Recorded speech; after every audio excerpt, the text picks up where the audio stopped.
Brian Bruce was a highly successful businessman in the world of finance, a man who thrived in numbers, contracts, and power. For him, control was everything, every decision meticulously calculated, every move planned to perfection. His days followed the same routine, arriving at his office early, negotiating multi-million-dollar deals, addressing shareholder concerns, and returning home long after the city had gone to sleep. It was the life he had chosen, the life he believed defined success and respect. He had no time for trivial matters, and certainly no time to think about things like family or children. But that evening, something felt different. After a grueling day of back-to-back meetings, instead of heading home to his luxurious apartment or attending yet another business event, Brian decided to take a walk through the city. There was no real destination, just a quiet urge to step away from the relentless cycle of work. As he passed by a small toy store, a faint memory flickered in the back of his mind. How long had it been since he had set foot in a place like this? Probably not since he was a child himself. On a whim, he pushed open the door. The soft chime of the doorbell rang out, accompanied by the distinct scent of new plastic and plush fabric. Shelves lined with colorful toys stretched before him, stuffed animals, dolls, miniature cars, board games, all foreign to Brian. He wasn't the kind of man who bought toys, but that morning a colleague had mentioned his daughter's birthday, and for some reason, instead of delegating the task to his assistant, Brian had decided to pick something out himself. He had no idea that this simple decision was about to change his life forever. Brian wandered through the aisles of the toy store, his gaze skimming over rows of unfamiliar items. He wasn't sure what he was looking for. A doll? A miniature car? But then, the soft voices of two little girls nearby caught his attention. They stood near the shelf of stuffed animals, each clutching a teddy bear, their eyes sparkling with excitement. "This one is cuter," one of them declared, hugging a white teddy bear to her chest. "No, this one is better," the other countered, holding up a brown one. Brian wasn't sure why he stopped to watch them. There was something oddly captivating about how seriously they debated, their tiny faces scrunched up in deep concentration. But then, the moment shifted. One of them flipped over the price tag, and just like that, the excitement dimmed.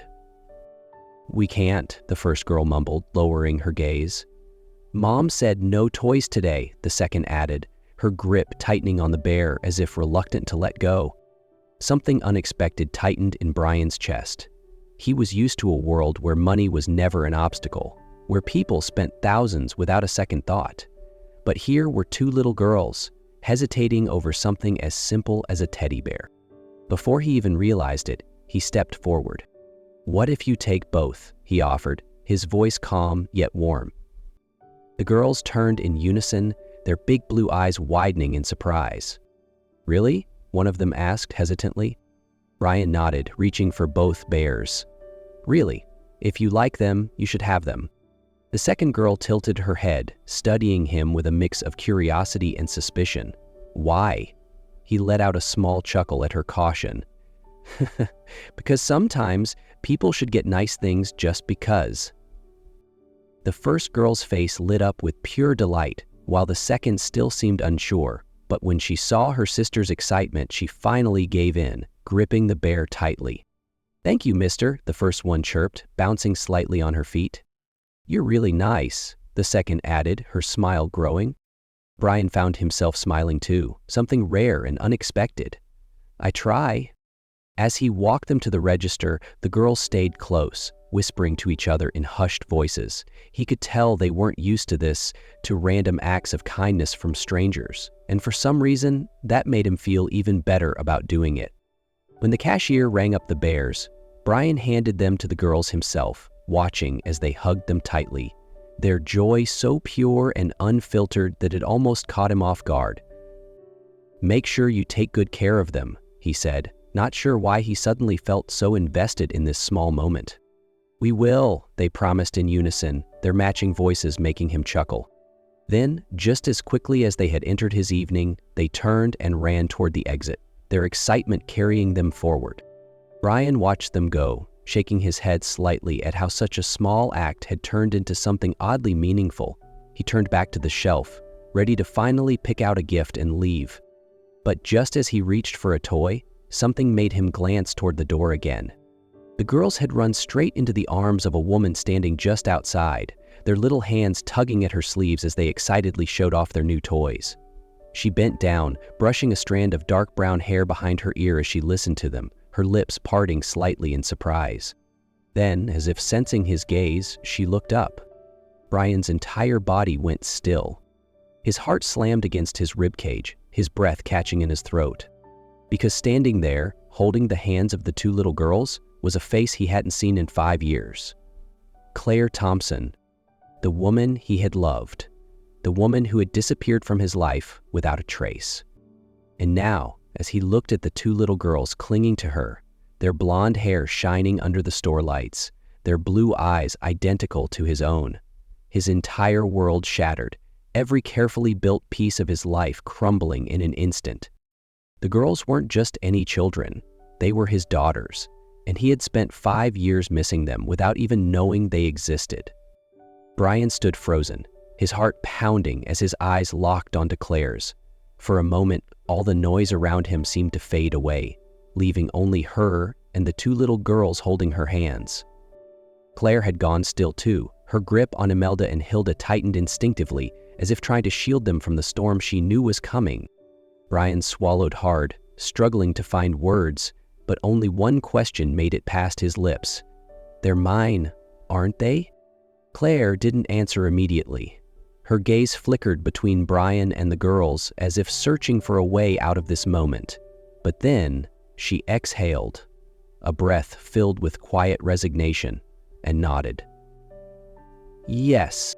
The weight of her confirmation hit Brian like a punch to the gut. His entire world tilted off its axis, leaving him free falling into a reality he had never even considered. Why? His voice was low, filled with disbelief and hurt. Why would you keep them from me? Claire's grip on the girl's hands tightened, her eyes clouded with guilt. Because I was scared, Brian. I was scared that telling you would mean losing them. Brian let out a short, humorless laugh. The right thing? You thought taking away my right to be their father was the right thing? Claire closed her eyes for a second, like she had expected this reaction but still wasn't fully prepared for it. When I left, she opened her eyes, meeting his gaze. You were at the height of your career. You always said you weren't ready for a family, that you had bigger goals to focus on.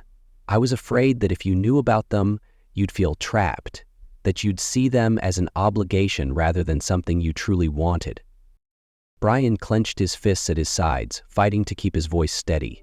Did it ever occur to you that I might have changed, that maybe I would have wanted to be their father? Claire hesitated. Back then, I couldn't take that risk. The two little girls stood beside their mother, completely unaware of the storm brewing between the adults. Hilda tugged at Claire's sleeve. Mommy, what's wrong?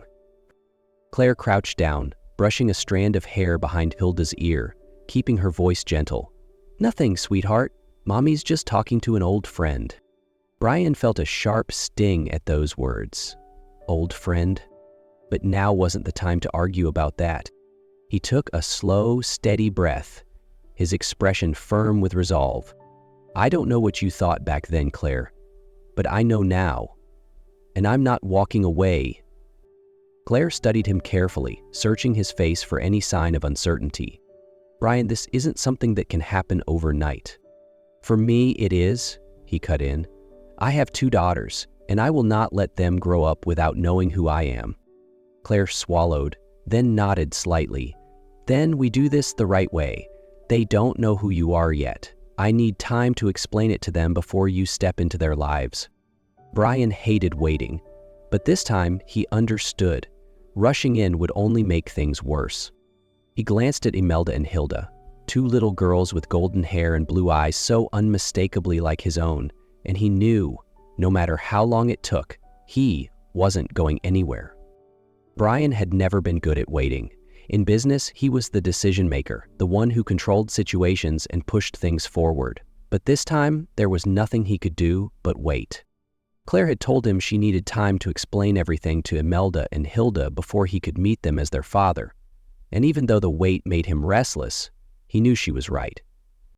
3 days later, Claire sent him a message. I told them they want to meet you. Maple Street Cafe, 3 p.m. tomorrow. Brian read the text at least 10 times. Tomorrow.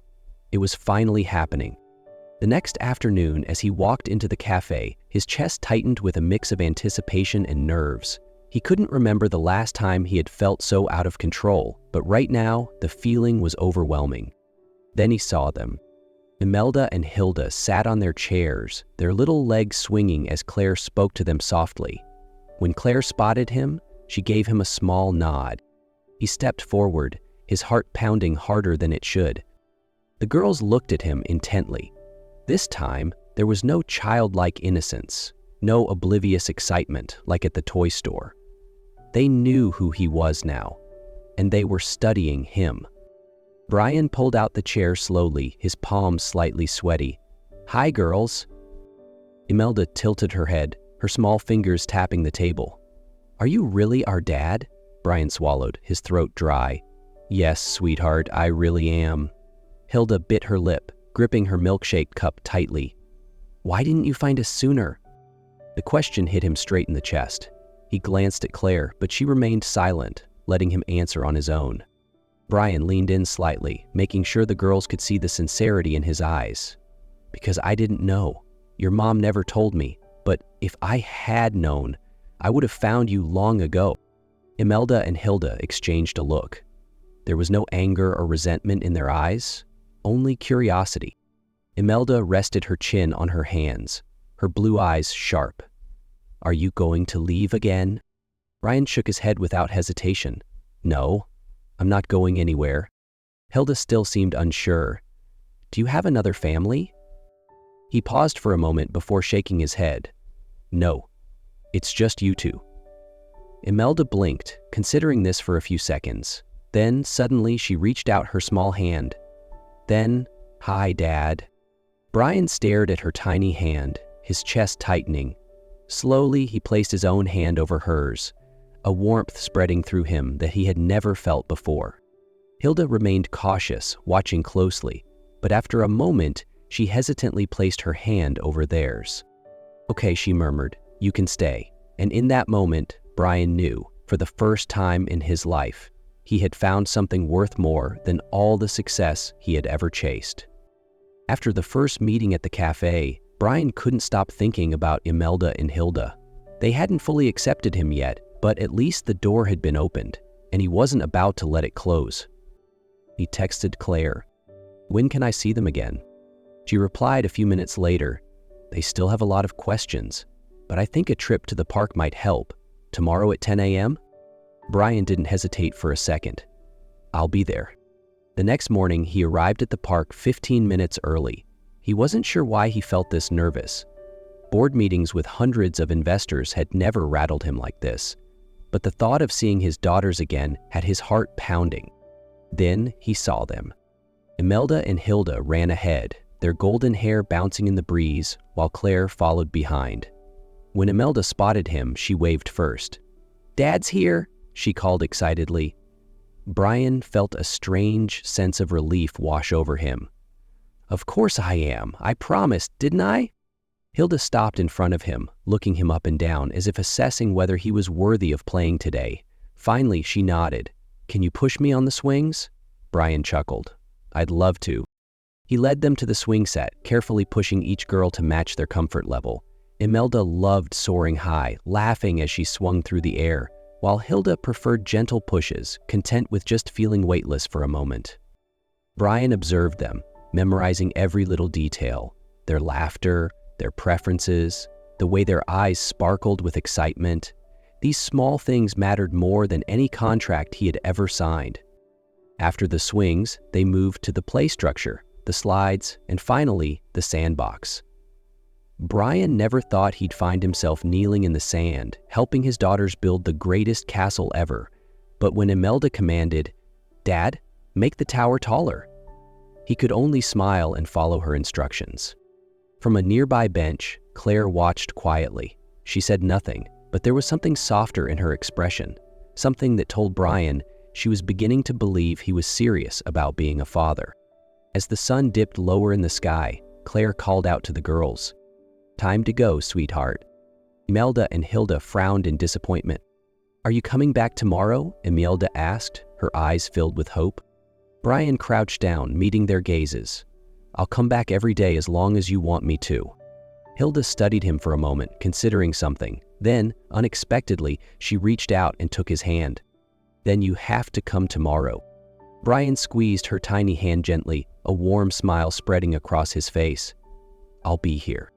Claire watched the exchange, then gave a small nod. And in that moment, Brian knew, little by little, he was truly becoming their father. In the weeks that followed, Brian showed up at the park every single day, never missing a moment with Imelda and Hilda. He taught them how to kick a soccer ball, helped them learn to ride their bikes without training wheels, and told them funny stories about his work. In return, Imelda and Hilda taught him how to play without plans, how to embrace the little moments that truly mattered. And Claire? She slowly let down her walls.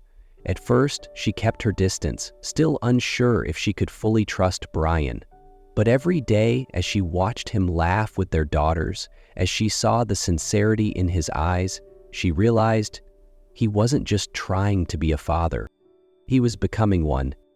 One evening, after another long day of playing, Imelda tugged on her mother's sleeve, her eyes bright with an idea. Mom, why doesn't Dad just live with us? Hilda nodded eagerly. Yeah, he's here every day anyway. If he lived with us, it would be even more fun. Claire froze. She turned to Brian, seeing the flicker of surprise in his expression. Brian knelt down, taking both of his daughter's hands. Do you two want me to be with Mommy and you forever? He asked softly, his voice steady but his heart racing. Yes, they answered in unison, no hesitation at all. Brian took a deep breath and turned to Claire. She was staring at him, emotions swirling in her eyes. Claire, his voice was barely above a whisper, yet it carried the weight of 5 lost years. He took her hands, his grip firm but trembling. I've spent my life chasing success, thinking that power and control were all that mattered. But I was wrong. Nothing matters more than this, than you, than Imelda and Hilda. I love you and I want us to be a family, not just in name, but in every way that truly counts. Claire's eyes widened as Brian reached into his pocket and pulled out a small box. He flipped it open. Inside, a ring sparkled in the fading sunlight. Claire Thompson, will you marry me? Imelda and Hilda held their breath, waiting for their mother's answer. Claire covered her mouth, overwhelmed. For 5 years she had protected her heart, afraid that if she let Brian in, he might leave again. But now, as she looked into his eyes, she didn't see the man who had once put his career above everything else. She saw a father, a man who had changed. For them. She inhaled deeply, then nodded, tears glistening in her eyes. Yes, I will. The moment the words left her lips, Imelda and Hilda squealed in delight, wrapping their arms around Brian and Claire. Brian slid the ring onto her finger, then pulled her into a deep kiss, right there in the middle of the park, as their daughters cheered around them. They had lost 5 years, but now they had a lifetime to make up for it. A family